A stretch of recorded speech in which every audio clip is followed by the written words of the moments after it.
Saya awali. Assalamualaikum warahmatullahi wabarakatuh. Pada pembelajaran pemrograman web dan perangkat bergerak kali ini, kita akan belajar tentang client-side scripting. Apa itu client-side scripting? Client-side scripting adalah bahasa pemrograman web yang pengolahan datanya dilakukan oleh komputer pengguna atau pengunjung.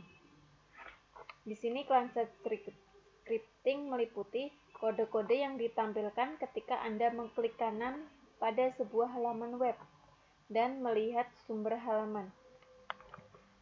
Contoh dari client-side scripting ada HTML, ada CSS, JavaScript, dan XML. Pada pembelajaran sebelumnya kita sudah mempelajari tentang HTML. Kita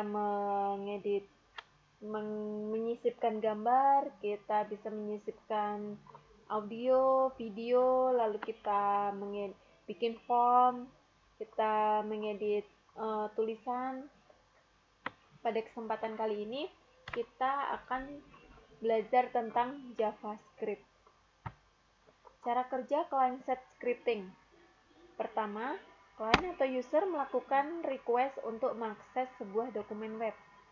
Contohnya http://localhost-index.html melalui web browser yang ada di komputernya. Request user tersebut akan dicari di web server, tempat dokumen web tersebut tersimpan. Lokasi web server mungkin saja berada di internet atau di komputer lokal, atau biasanya kita menggunakan localhost. Secara logika, pencariannya dengan cara memanggil dokumen web server tersebut.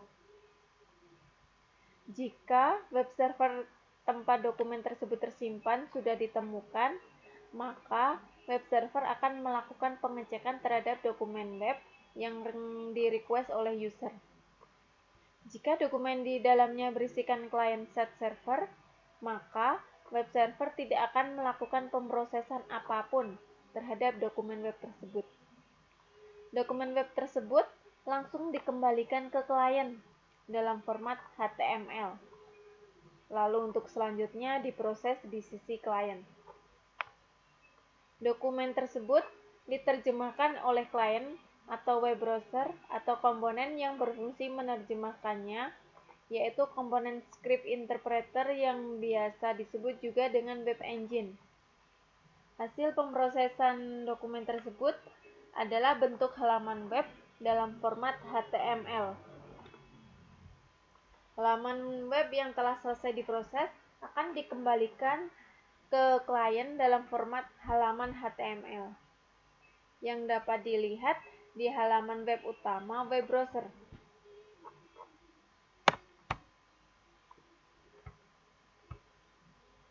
Ada dua cara menyisipkan JavaScript dalam kode HTML.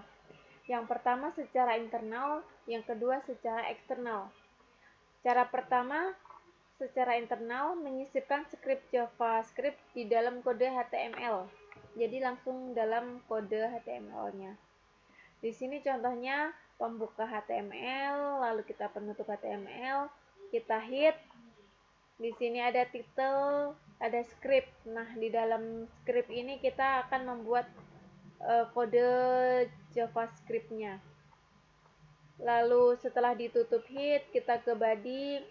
Lalu biasanya di dalam body ini kita akan membuat apa yang akan kita kerjakan atau tujuan kita membuat website itu. Tapi di sini juga untuk JavaScript bisa kita masukkan di dalam body. Di sini seperti ini contohnya. Jadi ada script, ada di sini ada console log hello JavaScript dari body. Lalu dengan cara kedua secara eksternal. Cara ini kita akan menulis kode JavaScript secara terpisah dengan file HTML. Cara ini biasanya digunakan pada proyek-proyek besar karena diyakini dengan cara ini dapat lebih mudah mengelola kode proyek. Jadi kita akan lebih mudah untuk ketika ada kesalahan atau kita mau mengedit. Di sini contohnya kita akan membuat dua file HTML dan file JavaScript.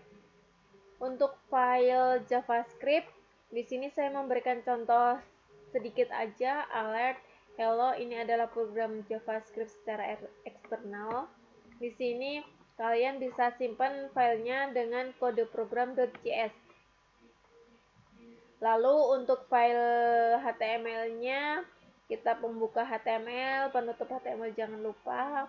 Lalu kita ke head, ini title, lalu tutup head. Saya menyontohkan untuk eksternalnya di sini di dalam body. Jadi di sini body, di sini tutorial, paragrafnya tutorial JavaScript untuk pemula. Di sini saya menyisipkan kode script src kode program.js. Kode program.js ini asalnya dari file kode program.js yang tadi kita buat. Oke, sekian dari saya. Kalian bisa mempraktekkan untuk cara pertama dan cara kedua di laptop masing-masing. Lalu kalian bisa screenshot hasilnya, outputnya, nanti bisa kalian kirim ke e-learning untuk dijadikan sebagai tugas. Saya akhiri. Wassalamualaikum warahmatullahi wabarakatuh.